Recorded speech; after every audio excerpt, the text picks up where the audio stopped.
안녕하십니까, 박사호입니다. 주 일본 오사카 총영사 슈에젠이 고위급 외교관의 행위라고는 볼 수 없는 노골적인 반미 메시지를 소셜미디어에 올렸습니다. 슈에젠은 총영사이긴 하지만 대사급입니다. 그는 소셜미디어의 사파와 함께 미국이 20년 걸려 아프간에서 이런 성과를 거뒀다고 조롱했습니다. 2001년에 아프간 침공을 할 때는 폭격기로 폭탄을 투하했고 20년 뒤 아프간에서 철수할 때는 수송기에서 사람이 떨어졌다고 조롱했습니다. C-17 수송기에 피난민이 매달려가다 공중에서 추락한 비극을 조롱한 겁니다. 중공의 고위 외교관이 인도적 비극을 조롱하자 일본 네티즌들은 분노했습니다. 일본 네티즌들은 1989년 천안문 사태 당시 1454명이 중공 정부에 의해 목숨을 잃었다고 반격했습니다. 또 천안문 사태 당시 중공군의 탱크를 가로막는 유명한 사진도 올리면서 슈에젠 총영사를 비판했습니다. 최근 일본에 거주하는 한 중공인이 위챗 계정에 자신이 바이러스를 퍼뜨리고 다녔다면서 무용담처럼 글을 올려 파문을 빚고 있습니다. 이 중공인은 자신이 확진 판정을 받은 뒤 사방을 돌아다니면서 병균을 전파했다면서 이 정도면 항일 영웅 아니냐고 떠들었습니다. 이 글은 8월 16일 일본에서 크게 화제가 됐습니다. 일본인들뿐 아니라 일본 거주 중국계도 크게 분노했습니다. 소셜미디어가 난리가 났습니다. 자신을 도쿄에 거주하고 있는 중국인이라고 소개한 이 남자는 확진 판정이 난 뒤 자동차 대신 지하철을 이용했고 사람이 많은 슈퍼마켓을 고의로 돌아다니며 침을 바르는 식으로 병균을 일부러 전파했다고 말했습니다. 심지어는 일부러 만취할 정도로 술을 마신 뒤 토하기도 했다고 말했습니다. 또 고의로 사람을 만나면 악수를 했다면서 얼마나 병균을 전파했는지 모르겠다면서 스스로 만족했습니다. 이쯤 되자 대중들의 분노가 극에 달했습니다. 이 정도면 반일도 아니고 반인류의 경지에 이르렀다. 사람 됨이 어떻게 이 정도로 음험할 수 있느냐. 구제불능이라는 반응이 쇄도했습니다. 심지어 일본에 사는 중국인들도 크게 분노했습니다. 일본에 살면서 일본인들의 인정을 받기 위해 다들 노력하는데 쥐똥 하나가 죽 한 그릇을 엉망이로 만들 꼴이 됐다. 제일 중국인들이 아무리 좋은 일을 해도 모두 허사가 되게 생겼다고 개탄했습니다. 일본은 지금 13개 도도 부현이 긴급 상태를 발령하는 등 초비상입니다. 이런 상황에서 제일 중국인이 고의로 독을 퍼뜨렸다고 하자 일본인들은 단단히 화가 났습니다. 일본 귀화자를 포함해 100만 명에 달하는 중국인들의 거주 권리를 다시 심사해야 하며 반일 행위나 중공의 극단적인 애국 정서를 따르는 이들은 추방해야 한다는 일본인도 있었습니다.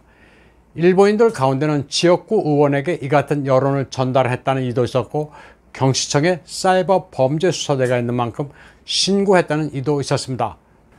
외국에 살면서 그 나라의 각종 사회복지 혜택을 누리면서 왜 이 같은 행동을 하느냐고 비판하는 중국인들도 적지 않았습니다. 일본에 살면서 반일을 왜 하느냐, 그럴 것 같으면 귀국해서 애국 활동을 하라는 의견도 많았습니다. 며칠 동안 이 사건으로 일본 사회 그리고 제일 중국인 사회까지 충격을 받자 문제의 글을 올린 중공인은 미안하다는 입장을 밝혔습니다. 그러면서 심사숙고한 행위가 아닌 농담 차원이라면서 사회 보복을 한다거나 하는 생각은 없었다고 말했습니다. 또 사람들이 자기가 올린 글을 거두절미해 오해하는 사태가 벌어졌다고 변명했습니다. 다음 소식입니다. 신임 주중대사로는 오랫동안 외교 일선에서 잔뼈가 굵은 니콜라스 번스를 내정했습니다. 니콜라스 번스는 국무부 정무 담당 차관과 주 나토 그리고 주 그리스 대사를 역임했습니다. 그 이전에는 국무부 대변인, 국가안전위원회 소련 러시아 담당으로 일하기도 했습니다. 아시아 영내 안보에도 상당한 관심을 가지고 있지만 중공과 직접적인 인연은 없습니다. 라오펑여우라고 불릴 여지는 전혀 없습니다. 그는 중공의 점증하는 군사적 위협과 홍콩, 위구르에서의 인권 탄압 같은 이슈에 대해서는 바이든과 같은 단호한 입장을 가지고 있습니다. 한편 바이든은 ABC 방송과의 인터뷰에서 나토에 대한 미국의 공약을 재확인했습니다. 어느 나라라도 나토를 침략하면 조약 5조의 규정에 따라 바로 행동에 나설 것이라고 말했습니다. 그러면서 일본, 한국, 타이완도 같은 경우라면서 아프간의 미군 철수와 비교할 게 아니라고 말했습니다. 바이든은 중공이 타이완에 대해 미국을 믿지 말라고 한 데 대해 중공이 그렇게 말하지 않은 게 오히려 이상하다, 당연한 반응이라고 말했습니다. 이에 대해 환구15의 후시진은 나토에 대한 방위 공약 5조와 타이완이 무슨 관계가 있어 연결시키느냐고 반발했습니다. 타이완과 관련한 이 같은 발언은 그동안 어느 미국 관리도 꺼낸 바가 없다면서 바이든이 자기가 무슨 말을 하는지도 모른다고 비판했습니다. 바이든 행정부는 아태 지역의 군사전략상 타이완을 나토의 준회원국으로 대우하고 있습니다. 일본, 타이완이 공격받을 경우 나토도 가만히 있지 않을 거란 얘기입니다. 미 조지 워싱턴대 탈마지 교수도 미 대통령이 타이완에 대한 공약을 나토 동맹국, 일본, 한국과 동일선상에서 언급한 것은 예사롭지 않다고 평가했습니다. 타이완과 외교관계를 수립하라는 목소리도 높아지고 있습니다. 8월 19일 공화당 연방하원의원 랜스 구드는 타이완과의 국교를 정상화하면서 타이완에 대한 공약을 재확인해야 한다고 촉구했습니다. 한편 미국의 MLB는 오는 8월 29일을 타이완의 날로 지정하고 주미 타이완 대표부에 비킴 샤오를 초청해 시구를 부탁했습니다. 요청 서한에는 주미 타이완 대사라고 적었습니다. 타이완 대표처의 여성 대표가 MLB 시구에 초청된 것은 처음 있는 일입니다. 차이잉원 총통이 2019년 MLB의 영상으로 모습을 나타낸 적도 있지만 주미 대표가 대사라는 직함으로 초청받은 것은 상당한 의미가 있습니다. 비킴 샤오는 맨더린 이름 샤오메이친의 타이위 표기입니다. 신학 원장을 지냈던 타이완인 아버지와 미국인 어머니 사이에서 태어난 혼혈이지만 타이완인이란 자기 정체성이 아주 확실합니다. 일본 고베에서 태어나 타이완에서 고교를 마친 뒤 미국 컬럼비아 대학에서 정치학 석사를 했습니다. 타이완어와 맨더린, 일본어, 영어가 모국어 수준입니다.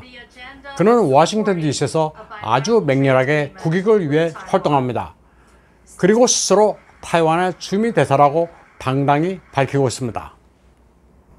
한편 타이완에 대한 중공의 군사 위협이 심각해지자 여성의 병역 지원도 늘고 있습니다. 미군의 아프간 철수에 자격받은 타이완 여성들은 자신들도 국방의 일익을 담당하겠다고 말하고 있습니다. 친중 성향인 국민당의 여성 시의원조차도 여성이 1년 정도 의무 복무를 할 필요가 있다고 말하고 있습니다.